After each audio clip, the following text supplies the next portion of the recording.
The metallic clang of the industrial dumpster lid, slamming shut, echoed across Lincoln High's empty courtyard like a death knell. 17-year-old Marcus Chen hung suspended 3 feet above the concrete, his slight frame seemingly helpless, in the grip of 3 seniors who thought they'd found the perfect victim. What Tyler Morrison and his crew didn't realize was that the quiet transfer student they were about to stuff into the garbage had spent the last 4 years learning 50 different ways to disable a grown man in under 10 seconds. The mistake they were about to make would reshape everything they thought they knew about power, fear, and consequences. Before we jump back in, tell us where you're tuning in from, and if this story touches you, make sure you're subscribed because tomorrow I've saved something extra special for you. Marcus had arrived at Lincoln High on a gray Monday morning in October, carrying nothing but a worn leather messenger bag and the kind of silence that made teachers uncomfortable. The administrative office buzzed with the usual chaos of an inner-city school, phones ringing constantly while overwhelmed staff juggled crisis after crisis. Principal Davies barely looked up from her paperwork when Marcus entered, simply pointing toward a chair and muttering something about waiting for his schedule. The 40-something administrator had seen enough transfer students to know the type: quiet kids from broken homes who would either fade into the background or become problems she'd have to solve. Lincoln High occupied 4 city blocks in downtown Detroit, its red brick facade scarred by decades of budget cuts and neglect. The school served nearly 3,000 students from the surrounding neighborhoods, a mix of working-class families, recent immigrants, and kids from the nearby military housing complex. It was the kind of place where survival meant learning the unwritten rules quickly, where showing weakness invited predators, and where the strong ruled through intimidation and violence. Tyler Morrison embodied everything wrong with Lincoln High's ecosystem. The 18-year-old senior stood 6'2", with the build of someone who'd been lifting weights since middle school, his letterman jacket marking him as starting linebacker for the Wildcats. More importantly, his father served as the district's athletic director, a position that came with influence and the ability to make problems disappear. Tyler's reputation preceded him through every hallway, a combination of athletic prowess and barely controlled aggression that kept both students and teachers walking on eggshells around him. His lieutenants, Jake Rodriguez and Kevin Park, flanked him like shadows wherever he went. Jake was the enforcer, quick with his fists and quicker to escalate any situation into violence. Kevin handled the psychological warfare, possessing an uncanny ability to identify weakness and exploit it with surgical precision. Together, they had turned Lincoln High into their personal kingdom, ruling through fear and knowing that consequences rarely reached them. Marcus Chen represented everything they despised. Small for his age at barely 5'6" and weighing maybe 130 pounds soaking wet, he moved through the hallways with an economy of motion that suggested careful observation rather than confidence. His clothes were clean but clearly secondhand, his backpack patched in multiple places, and his demeanor suggested someone accustomed to being overlooked. To Tyler and his crew, Marcus looked like the perfect target, someone they could dominate without risk of retaliation. What they couldn't see was the story written in the careful way Marcus positioned himself near exits, the systematic way his eyes cataloged potential threats, or the controlled breathing that kept his heart rate steady even under pressure. They didn't know that his family had moved 7 times in 4 years, following his mother's military assignments to bases across 3 continents. They couldn't recognize the discipline that came from growing up in a household where precision and preparation weren't suggestions but survival skills. Marcus's mother, Lieutenant Colonel Sarah Chen, served as a combat medic instructor at nearby Fort Harrison, training soldiers heading to active duty zones. His father had died in Afghanistan when Marcus was 13, leaving behind a son who'd already absorbed years of informal tactical training during family visits to various military installations. While other kids his age were playing video games, Marcus had been learning hand-to-hand combat techniques from Special Forces operators who treated him like a little brother. The tragedy that had shaped Marcus most profoundly had occurred at his previous school in North Carolina. A quiet kid named Danny Reeves had been targeted by bullies for months, subjected to daily humiliation that escalated from verbal abuse to physical violence. Marcus had watched it happen, wanting to intervene but held back by his mother's constant warnings about avoiding trouble that could affect her military career. When Danny finally broke and brought his father's gun to school, Marcus realized that his silence had contributed to a tragedy that claimed 3 lives. Since that day, Marcus had made himself a promise. He would never again stand by and watch someone suffer when he had the power to intervene. More importantly, he would never again underestimate the danger that unchecked bullying posed to everyone in the school community. His transfer to Lincoln High wasn't just about his mother's new assignment. It was about finding a place where he could make a difference while staying off the radar of administrators who might see his background as problematic. The morning routine at Lincoln High followed predictable patterns. First period began at 7:30 sharp, with students streaming through the main entrance under the watchful eyes of security guards, who were more concerned with metal detectors than meaningful intervention.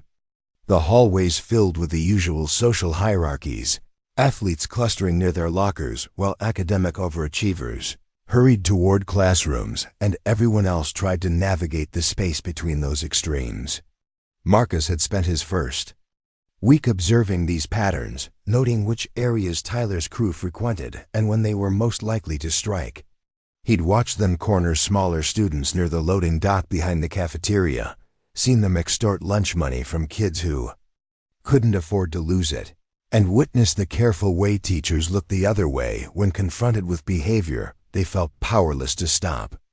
The confrontation began, as these things often did, with something small and seemingly insignificant. Marcus was retrieving his chemistry textbook from his locker when he heard the commotion 2 rows over. A freshman named David Kim was pressed against the wall, his lunch money scattered across the floor while Tyler Morrison loomed over him with practiced menace.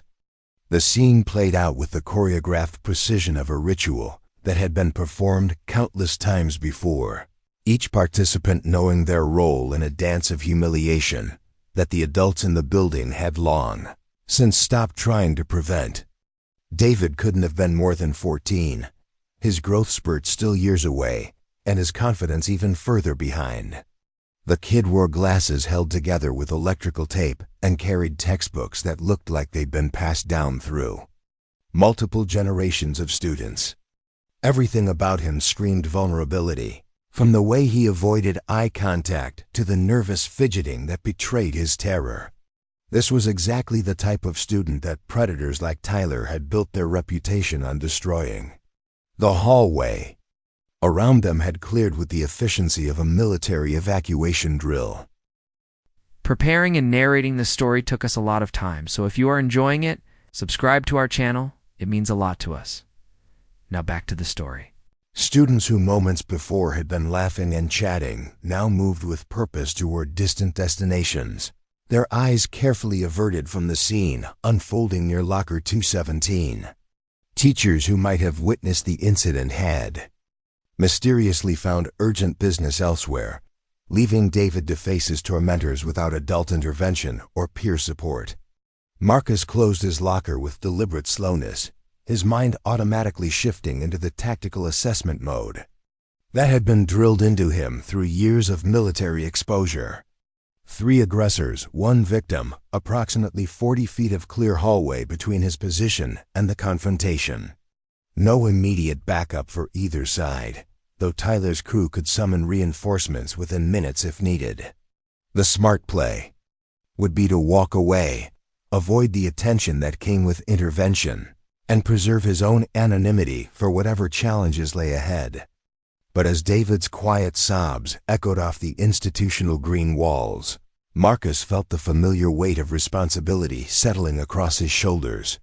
This was Danny Reeves all over again, another kid being systematically destroyed while everyone who could help chose the safety of indifference. The memory of that North Carolina morning rushed back with painful clarity. The sound of gunshots that had torn through the false peace of willful blindness and reminded everyone that ignored suffering had a way of demanding attention. Tyler was enjoying himself now, his voice carrying the confidence of someone who had never faced meaningful consequences for his actions. The linebacker's threats were creative and specific, designed to inflict maximum psychological damage while remaining just vague enough to avoid triggering the school's zero-tolerance policies. Jake Rodriguez stood ready to escalate to physical violence at his leader's signal, while Kevin Park maintained watch for any potential witnesses or intervention. The dynamic revealed everything wrong with Lincoln High's culture in microcosm. Power flowed not from merit or character, but from the ability to inflict suffering without accountability. Students learned early that survival meant accepting their place in the hierarchy, whether as predator, prey, or silent observer. Teachers understood that challenging the system meant risking their careers, especially when the perpetrators had family connections to the district administration. Marcus began walking toward the confrontation with measured steps, his breathing remaining steady despite the adrenaline beginning to course through his system. Years of training had taught him that emotional control was the foundation of tactical effectiveness, that panic was the enemy of precision, and that successful intervention required clear thinking rather than righteous anger. Every step brought back lessons learned on military bases around the world, where violence was a tool to be applied with surgical precision rather than an outlet for frustration. The first rule his mother had taught him about conflict was to always seek de-escalation before considering force. Every situation contained multiple possible outcomes, and the warrior's job was to find the path that minimized harm while achieving necessary objectives. Sometimes that meant backing down, sometimes it meant standing firm, but it always meant thinking 3 moves ahead and maintaining awareness of available options. David's situation was deteriorating rapidly as Tyler's performance attracted an audience of younger students who were learning the school's power dynamics through direct observation. The freshman's humiliation was serving its broader purpose, reinforcing the message that challenging the established order brought swift and painful consequences.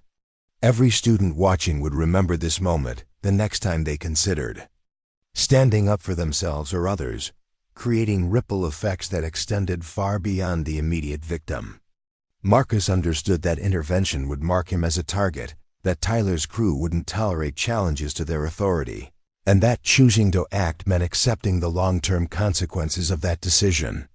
But he also understood that doing nothing meant becoming complicit in a system that destroyed kids like David on a daily basis, that silence in the face of injustice was its own form of violence, and that some things mattered more than personal safety. The military had taught his family that true strength wasn't about dominating the weak, but about protecting those who couldn't protect themselves. His father had died carrying wounded soldiers to safety under enemy fire, choosing to risk his own life rather than abandon his responsibility to his unit. His mother had spent her career training medics to run toward danger rather than away from it, understanding that some situations demanded courage despite the personal cost. As Marcus closed the distance to the confrontation, he began mentally cataloging the tactical realities of his situation. Tyler outweighed him by at least 60 pounds and had the reach advantage that came with superior height. Jake Rodriguez was built like a street fighter, all compact muscle and barely controlled aggression. Kevin Park might not look physically intimidating, but his reputation for psychological warfare suggested someone who understood how to inflict damage through more subtle means. Against those advantages, Marcus possessed training that none of them could imagine, conditioning that had been built through years of discipline, and most importantly, the element of surprise that came from everyone underestimating the quiet transfer student. They expected victims or observers, not someone who had been learning combat techniques since he was old enough to walk. They were prepared for the usual social dynamics of high school, not for someone who understood violence as a language with its own grammar and syntax. The confrontation was about to escalate beyond verbal intimidation as Tyler's patience ran thin, and David's terror reached its breaking point. Marcus could see the exact moment when the linebacker decided that psychological torture wasn't providing sufficient entertainment, that the time had come to add physical humiliation to the mix. The predator's hand was already reaching for David's shirt when Marcus finally spoke. Marcus stepped into Tyler's peripheral vision with the casual confidence of someone unaware. They were walking into a dangerous situation. His voice carried just enough volume to be heard without seeming confrontational, the tone carefully modulated to suggest concern rather than challenge. "Hey, is everything okay over here?" The question hung in the air like smoke, disrupting the carefully orchestrated drama that Tyler had been conducting for his audience. The linebacker's head snapped toward Marcus with predatory focus, his eyes immediately cataloging the newcomer's obvious disadvantages while his brain processed the audacity of this interruption. Students who had been edging away from the confrontation now found themselves frozen between curiosity and self-preservation, unsure whether to flee the expanding conflict or position themselves for a better view of the carnage about to unfold. Tyler Morrison had been perfecting his dominance technique since middle school, when he'd first discovered that his combination of size, aggression, and family connections could make problems disappear before they reached consequences.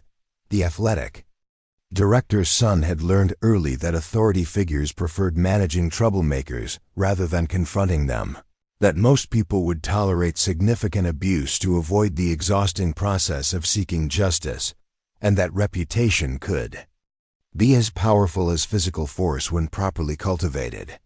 His methodology had evolved over the years into something approaching artistry. Tyler understood that true control came not from random violence, but from calculated intimidation, that the most effective bullying left no evidence that administrators couldn't ignore, and that psychological torture often produced longer-lasting damage than physical assault. He'd perfected the art of making threats that sounded like jokes, of engineering situations where his victims appeared to be willing participants, and of maintaining plausible deniability while systematically destroying anyone who challenged his authority. The linebacker's reputation extended far beyond Lincoln High's walls into the broader community, where his family's influence shaped local politics, youth sports, and social hierarchies. Marcus had possessed both the training and the physical capability to intervene, but his mother's constant warnings about avoiding trouble that might affect her military career had kept him silent while a preventable tragedy unfolded in slow motion. The guilt from that failure had followed Marcus through 2 subsequent moves, as his mother's assignments took their family from North Carolina to Texas to their current posting in Detroit. Each new school had presented similar dynamics with established hierarchies enforced through intimidation and violence. While adults looked the other way rather than confronting problems they felt unequipped to solve. Marcus had learned to recognize the patterns that led to tragedy, understanding that bullying was rarely about individual conflicts, but rather systemic failures that created environments where predators could thrive. His mother's latest assignment to Fort Harrison had come with opportunities that extended beyond simple geographic relocation. Lieutenant Colonel Chen's position as chief medical instructor meant access to training facilities and personnel who understood combat as both theoretical concept and practical reality. Marcus had spent the summer before transferring to Lincoln High learning advanced techniques from Special Forces operators who treated physical confrontation as problem-solving rather than emotional release. The lessons had extended far beyond hand-to-hand combat into psychological warfare, tactical assessment, and strategic thinking that most 17-year-olds never encountered. Marcus had learned to read body language for signs of impending violence, to identify weapons of opportunity in any environment, and most importantly, to maintain emotional control under pressure that would leave most people paralyzed with fear. The operators who trained him understood that true strength came not from the ability to inflict violence, but from the wisdom to apply force precisely when and where it accomplished specific objectives. These skills had been supplemented by academic study that most students would find incomprehensible. Marcus had read military manuals on psychological operations, studied historical cases of asymmetric warfare, and analyzed video footage of confrontations to understand how small advantages could be leveraged into decisive victories. His understanding of violence was clinical rather than emotional, informed by generations of military experience that treated combat as a science rather than an art. The transfer student's strategic thinking had been shaped by exposure to officers who planned operations where mistakes cost lives rather than grades. Marcus had learned to think in terms of mission objectives rather than personal grievances, to prioritize long-term consequences over short-term satisfaction, and to understand that every action created ripple effects that extended far beyond immediate results. This perspective allowed him to see Tyler's confrontation not as isolated bullying, but as a symptom of systemic problems that required comprehensive solutions. Marcus had spent his first weeks at Lincoln High conducting reconnaissance that would have impressed professional intelligence operatives. He had mapped the school's physical layout, identified security cameras and blind spots, and studied the behavioral patterns of both students and faculty. More importantly, he had cataloged the social dynamics that determined who held power and how that power was exercised throughout the building. The information he had gathered painted a disturbing picture of institutional failure that extended from classroom management to district administration. Teachers who tried to enforce discipline found themselves undermined by administrators who prioritized athletic success over student safety. Students who reported bullying discovered that their complaints disappeared into bureaucratic labyrinths designed to discourage rather than investigate. Parents who demanded accountability learned that challenging the system meant risking their children's academic opportunities and social standing. Tyler Morrison represented the apex of this dysfunction, a student whose family connections and athletic achievements had created immunity from consequences that would destroy other teenagers. The linebacker's reign of terror was enabled by a culture that valued winning over character, that protected the powerful while sacrificing the vulnerable, and that treated systematic abuse as an acceptable price for maintaining social order.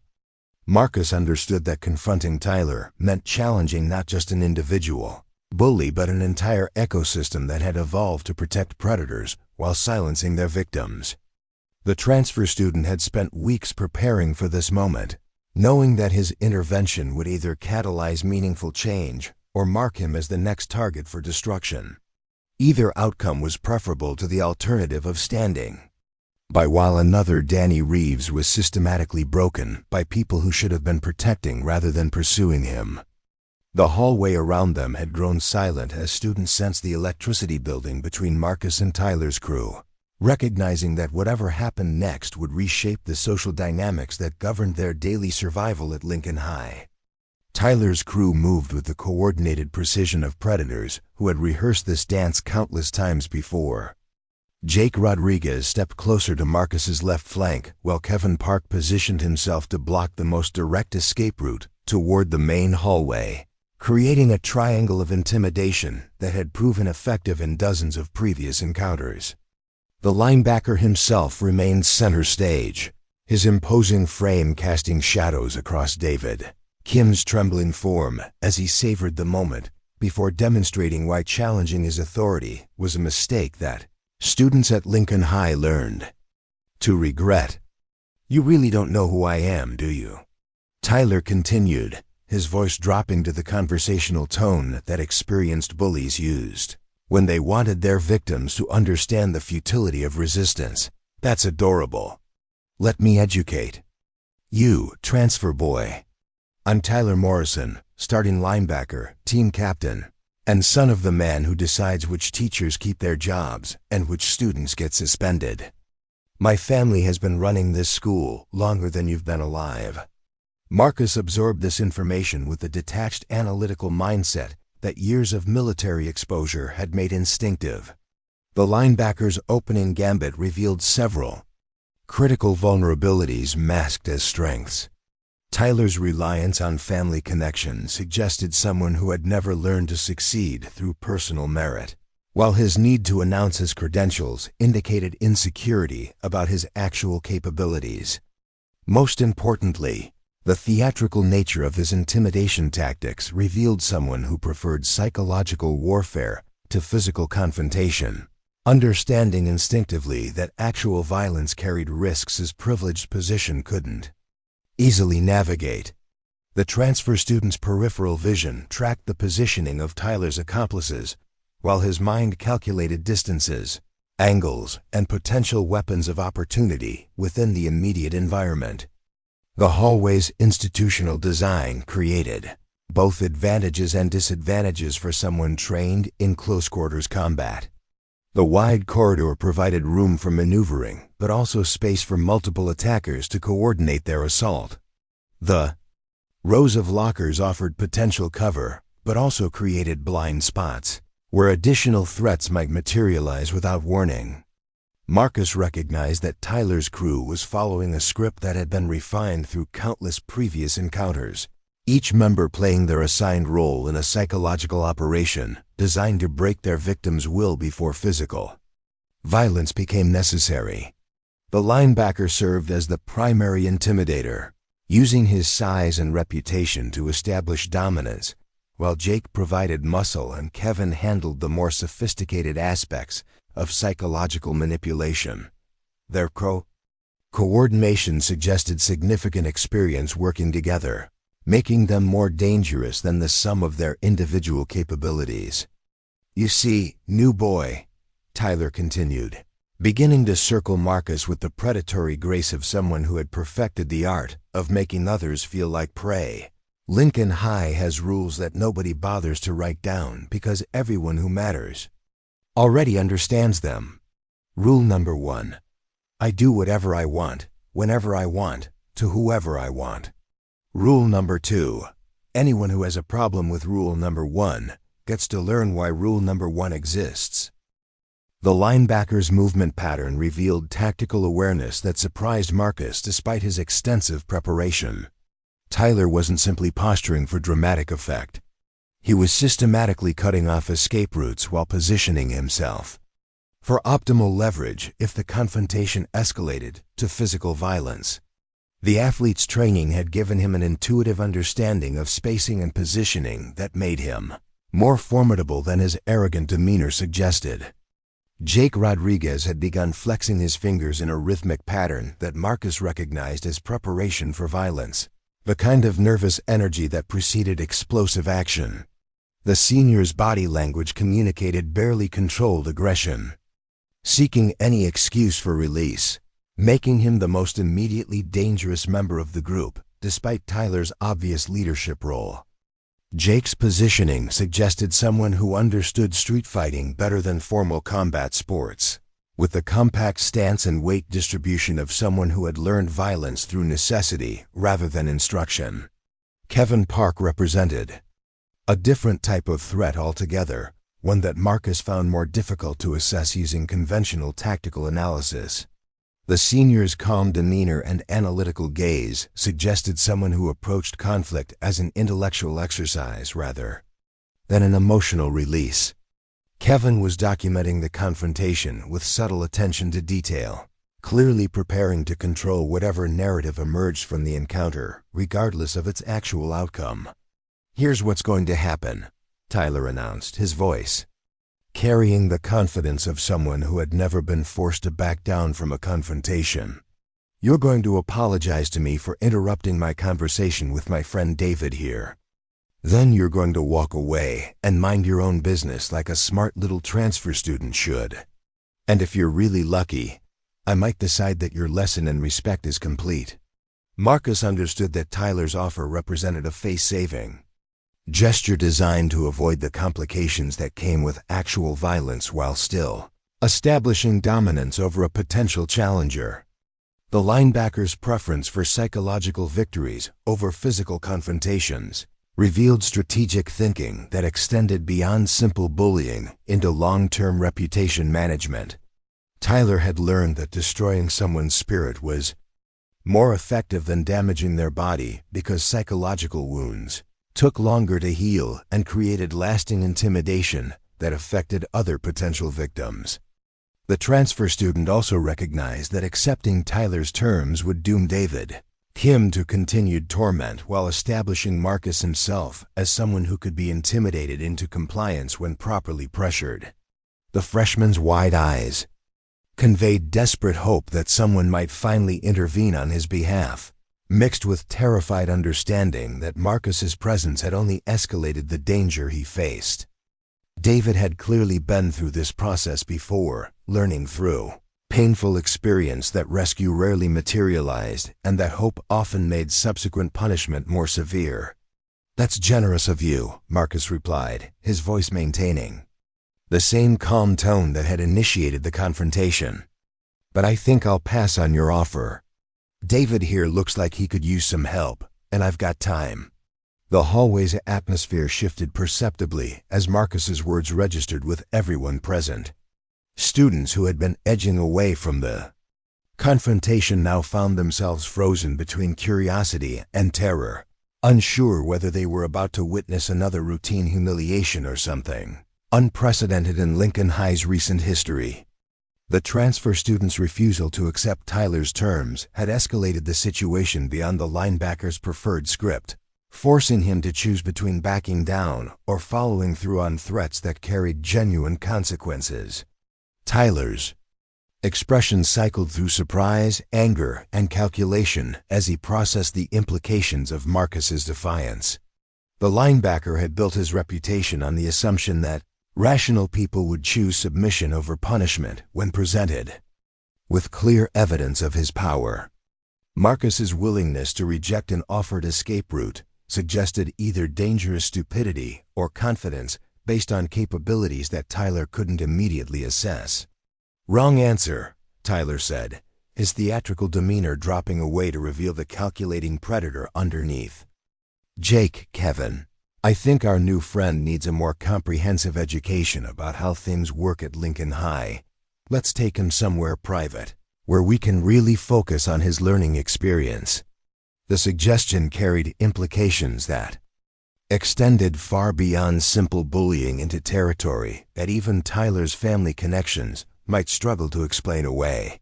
Marcus recognized the escalation as both threat and opportunity, understanding that the linebacker's crew was about to reveal their true nature in ways that would either destroy him or provide the evidence necessary to end their reign of terror permanently. The transfer student's training had taught him that the most dangerous moments in any confrontation were often when opponents overcommitted to courses of action that exceeded their actual capabilities. Jake Rodriguez stepped forward with obvious enthusiasm, his fists already clenched in anticipation of violence that would provide an outlet for years of accumulated rage.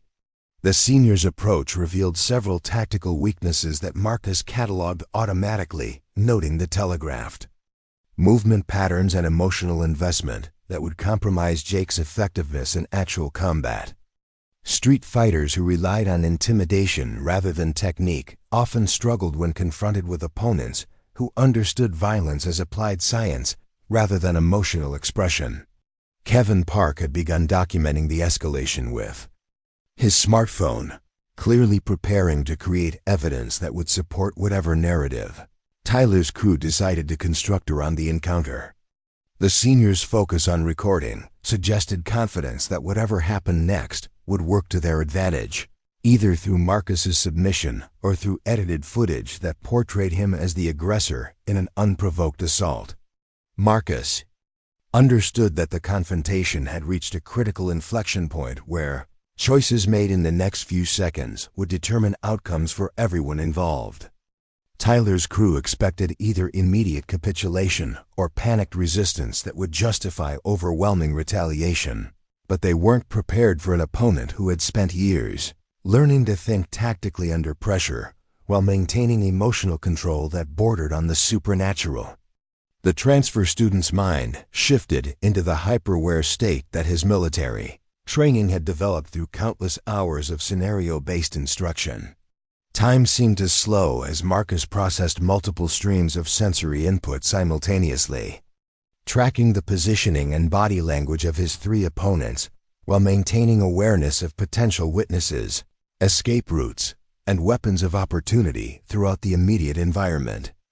David Kim had pressed himself against the lockers with the instinctive self-preservation of prey animals, his eyes wide with terror as he watched the situation escalate beyond anything he had experienced during previous encounters with Tyler's crew.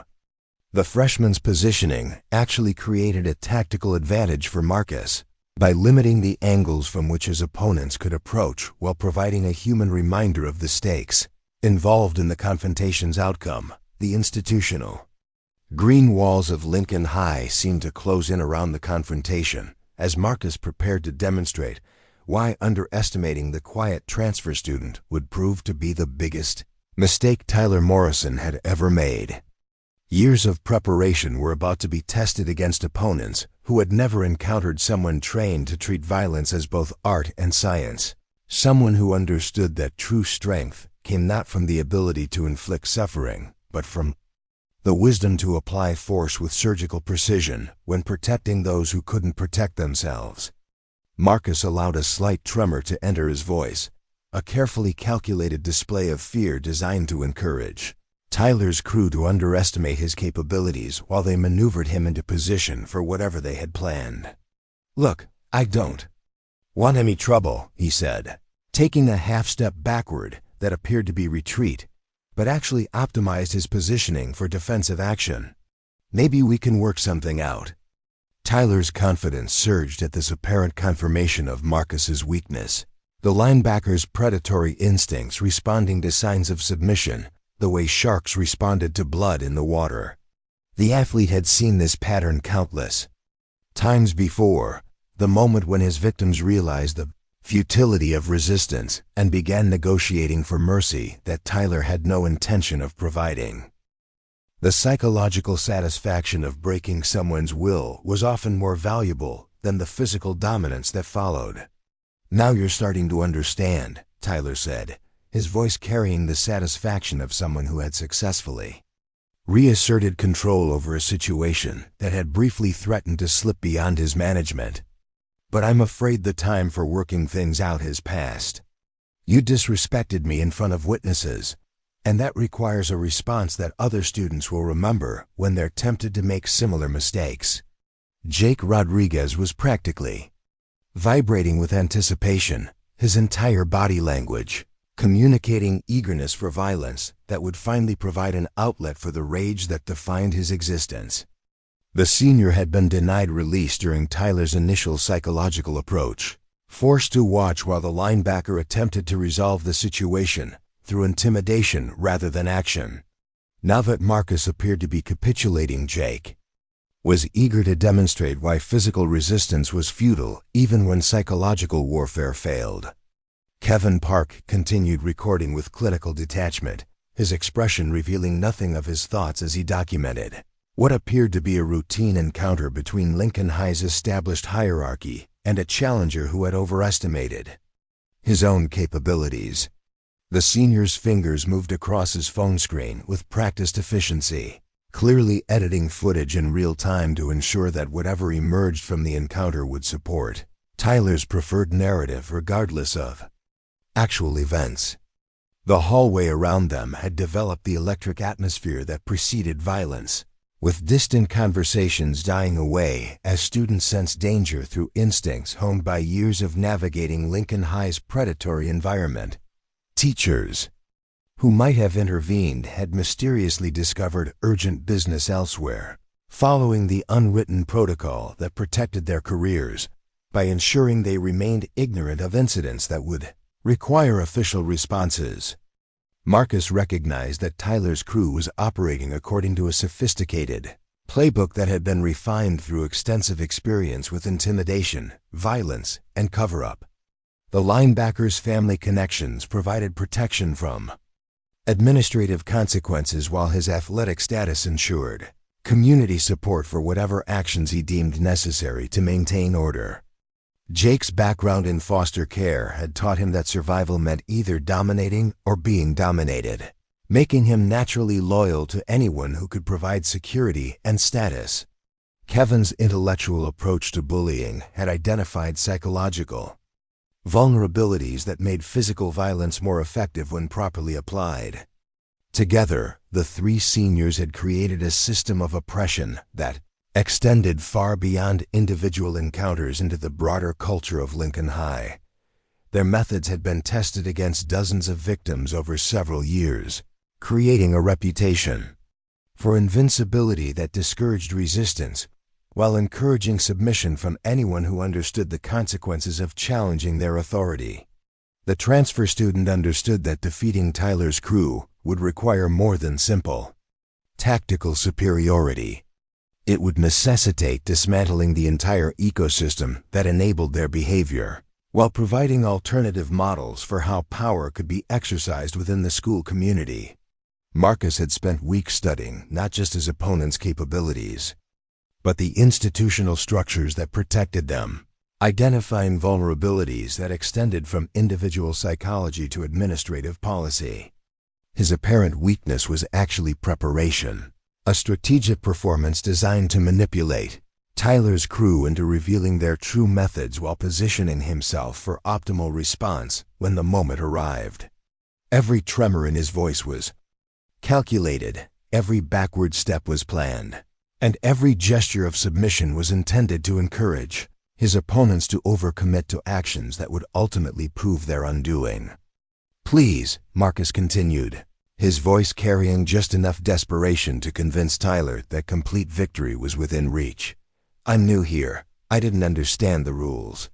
Just tell me what you want me to do, and I'll do it." Tyler's smile widened at this apparent confirmation of his dominance, the linebacker's ego responding to submission the way addicts responded to their drug of choice. The athlete had built his entire identity around moments like this, encounters where his superior size, family connections, and willingness to use violence combined to reduce potential threats to begging compliance. Each successful intimidation reinforced his belief in his own invincibility while providing psychological satisfaction that temporarily filled the emptiness at the core of his existence. "What I want," Tyler said, his voice dropping to a whisper that somehow carried more menace than his previous theatrical announcements, "is for you to understand that challenging me was the biggest mistake of your pathetic life. I want you to remember this moment every time you think about stepping out of line, every time you consider standing up for someone who doesn't matter, every time you forget who really runs Lincoln High." The linebacker's monologue revealed the deeper motivations behind his behavior, the psychological needs that drove him to seek domination over others, rather than simply achieving his own goals through conventional means. Tyler's cruelty wasn't incidental to his character. It was the defining feature of someone who had learned that inflicting suffering was the most reliable way to feel powerful in a world that otherwise offered him limited control over outcomes that mattered. Jake Rodriguez had begun moving closer, with the predatory patience of someone who understood that rushing the violence would diminish its psychological impact on both victim and witnesses. The senior's approach was methodical rather than impulsive, designed to maximize the terror experienced by Marcus while ensuring that David Kim and any other observers would remember the consequences of challenging Lincoln High's established hierarchy. Kevin Park's recording had captured every moment of Marcus's apparent capitulation, creating evidence that would support whatever version of events Tyler's crew decided to promote through Lincoln High's social media networks. The senior's technical expertise ensured that the footage would appear authentic, while omitting crucial context that might complicate the narrative of a weak transfer student learning proper respect for his social superiors. Marcus allowed his breathing to become slightly more rapid, a physiological response that his opponents would interpret as mounting panic while actually preparing his cardiovascular system for the explosive action that would soon be required. Years of training had taught him to use his body's natural stress responses as preparation rather than hindrance, channeling adrenaline into enhanced awareness and physical capability rather than allowing it to create the paralysis that affected most people under extreme pressure. The transfer student's positioning had gradually shifted during the conversation, movements so subtle that Tyler's crew interpreted them as nervous fidgeting rather than tactical maneuvering. Marcus now stood with optimal spacing for defensive action, his weight distributed for explosive movement in any direction, and his hands positioned where they could respond instantly to threats from multiple angles. Most importantly, he had gradually moved closer to the intersection of two hallways, creating escape routes that hadn't existed when the confrontation began. These preparations were invisible to opponents who had never encountered someone trained in tactical thinking, who interpreted Marcus's movements according to their expectations of how victims should behave rather than analyzing his actions according to military principles. Tyler's crew saw what they wanted to see, a frightened teenager who had realized too late that he had challenged forces beyond his ability to handle. The psychological warfare that Tyler had perfected over years of practice was actually working against him in this encounter, creating confidence that blinded him to evidence that Marcus wasn't responding according to the usual script. The linebacker's success with intimidation had made him lazy in his tactical assessment, too accustomed to victory to recognize when he was facing an opponent who operated according to entirely different principles. Marcus understood that the moment of truth was approaching rapidly, that Tyler's crew had committed themselves to a course of action that would either destroy him or provide the justification he needed to respond with overwhelming force. The transfer student's training had taught him that defensive violence was most effective when applied as a complete surprise against opponents who had convinced themselves of their own invincibility. Up next, you've got two more standout stories right on your screen. If this one hit the mark, you won't want to pass these up. Just click and check them out. Tyler Morrison Sr. had parlayed his own high school football career into a lifetime of increasingly powerful positions within the district bureaucracy, understanding that controlling athletic programs meant controlling the cultural values that defined entire communities. The elder Morrison's philosophy was simple: winners deserved protection while losers deserved whatever happened to them. This worldview had been transmitted to Tyler with the efficiency of genetic inheritance, creating a young man who genuinely believed that his success on the football field and his family's political connections established him as naturally superior to kids like David Kim or Marcus Chen. The linebacker couldn't conceive of a universe where quiet transfer students possessed anything approaching the power necessary to challenge his carefully constructed kingdom. Jake Rodriguez represented a different type of predator altogether, one whose violence came from genuine anger rather than calculated intimidation.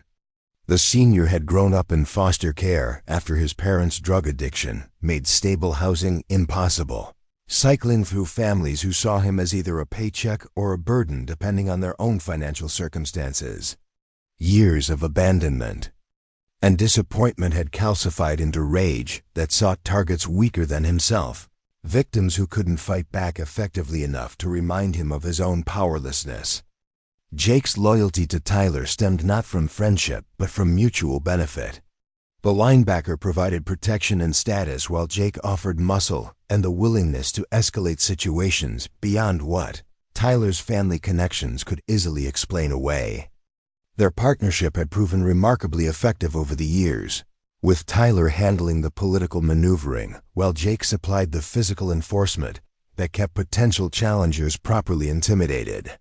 Kevin Park brought psychological sophistication to their operations that neither Tyler nor Jake possessed individually. The senior had discovered early that his slight build and academic achievements made him an unlikely candidate for traditional bullying, so he developed alternative approaches that proved even more devastating than brute force. Kevin understood how to identify emotional vulnerabilities, how to weaponize social media for maximum humiliation, and how to destroy reputations through carefully planted rumors that spread faster than wildfire through Lincoln High's gossip. Networks. His particular genius lay in understanding that modern teenagers feared social death more than physical injury, that isolation and humiliation could break spirits more effectively than any beating.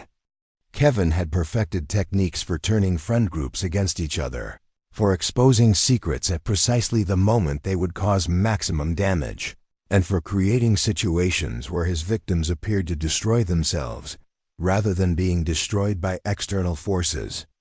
The three seniors had refined their collaboration over months of practice, learning to read each other's signals and coordinate their attacks with the precision of a military unit. Tyler provided the face and the protection, Jake supplied the muscle and the intimidation, while Kevin handled the psychological warfare that left their victims questioning their own perceptions of reality. Together they had created a reign of terror that extended throughout Lincoln High's social ecosystem. Marcus understood immediately that he was facing something more sophisticated than typical high school bullying. The way the three seniors positioned themselves revealed tactical awareness, with Tyler blocking the most direct route to administrative help, while Jake controlled access to the nearest exit.